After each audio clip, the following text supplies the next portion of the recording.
The reason why we wanted to put this event on is because, I don't know if you all heard, but there's a renaissance going on in Cincinnati, and I'm actually just joking because that's not really why we want to put this on. The reason we want to put this on is because, as you all are well aware, we have a deplorable poverty rate in this community, and so there's been ongoing conversation, and now it's being framed as Child Poverty Initiative. And I think for us there's been a bit of frustration about the way this whole thing's being framed, because of course these children do not live in a vacuum. There are families, and I think it's important to talk about family poverty and the deeper issues. And I think that in talking about just child poverty, it sort of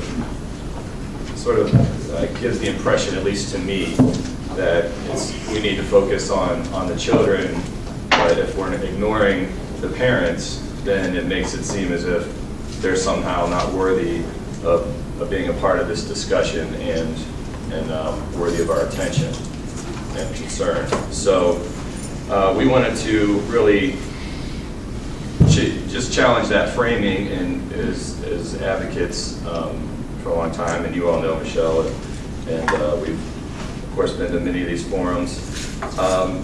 So one of the things we want to talk about is the fact that we believe that there is enough resources in this community. You know, over the past decade, this 3CDC, which I think you all are well aware, is essentially the city's preferred developer. It's essentially the big CEOs of the power players, the movers and shakers in town.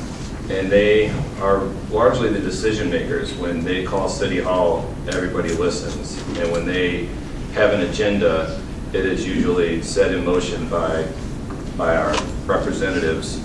And so over the past decade, 3CDC has gotten $1 billion with a B from Cincinnati taxpayer money. And so, as you all are well aware, there's been a lot of redevelopment, a lot of changes in the downtown area, a lot of changes certainly in over the Rhine. And from our perspective, and I think it's quite obvious to everybody, there is less affordable housing in the downtown area, there is less diversity, there is certainly less affordable housing in over the Rhine, and increasingly we expect to see even less in the future. And we also, it's a question of who decides what's going to happen with our money, who decides what's going to happen with our public spaces. First they took over Fountain Square Garage, our public square, and the garage as well. Then they took over Washington Park. They've now taken over Ziegler Park. Initially we were told that this was just going to be a temporary thing to really get the ball rolling, but I don't think any of us believe that 3CDC is going anywhere. They're in the parking garage business, and they set their sights further down the road. And so the issue really for us is about the decision-making process. So essentially they have privatized the decisions about not only what's going to happen in our public spaces, but what's going to happen with our taxpayer resources. And they have decided that subsidizing market rate housing is the major priority for our community. As Buddy Gray used to say, the market always takes care of the market. Our concern is, why are they not, well, one, coming to the community and having real community input sessions? When they first did the Fountain Square project, they had community input sessions, and they had the idea of doing things like moving the fountain. This idea fell with a thud in community input sessions, and so they later came back supposedly with a revised plan, and instead of having more community input sessions, they said that, well, council told us to just come straight to them, and about 2 weeks later, it was pushed through, and that was sort of the end of the story. And now they control the garage in our public square for 40 years. There's 30 years left on that lease, and I'm sure there's going to be a push to renew that soon. They there were community input sessions surrounding Washington Park. I was at many of those and even filmed some of them. It was pretty clear what the community wanted. They had just a few things that they wanted. They wanted to keep the basketball courts. They wanted to keep the deep water pool because you can't learn to swim in a sprinkler. And they wanted to keep some of the old growth trees. And I didn't think that was too much to ask for. Apparently 3CDC did. So as we move forward, we're seeing beginning of redevelopment in other parts of the community as well, from Walnut Hills to Avondale. It's beginning in the west side and beyond. And so the question moving forward for all of us is, are we okay with this way of doing business?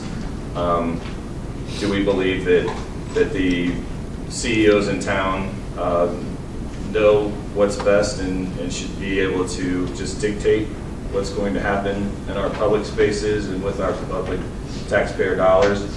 Or is it time for us to shift the power back towards the community and bring in real citizen input and democracy? And so the reason we decided to have this event is because we believe that as advocates we cannot sit around and just wait for the United Way and the latest blue ribbon panel. Even Ross Meyer said it here. The last thing we need is another study. We've studied these issues. We know what the problems are, and we also know what the solutions are. So the question is, are we as a community going to have the political will to implement the solutions? And there are many different solutions and there are many problems. We have more problems than we deserve and more solutions than we implement. So this is really just an event to get the conversation started, to sort of reframe the conversation and to put some ideas forward, some solutions to some of the problems we know about, to put those in the forefront. Obviously, there's a lot of issues that we can't fit into just this meeting today and the one tonight, but we thought it was a good place to get started and moving forward. And I think that we haven't talked about part 2 or 3, but I think that these issues there's many of them, and I think that they need serious attention, and we have every intention of moving forward and opening up the dialogue in a more vibrant way, as opposed to just sitting back and waiting for the results from the Blue Ribbon panel and their recommendations, which politicians will jump on board and champion. But we don't believe that CEOs work in a very undemocratic structure, the top down, and so they give orders and they don't really get much feedback. So I don't know that the corporate community is well suited to essentially get feedback from our community. They have meetings at 8 a.m. at the United Way. I think that we're interested in having a more grassroots effort where we get people on the ground and people that are experiencing poverty to be a part of this conversation. And so with that, I'm going to turn it over to Michelle Dillingham.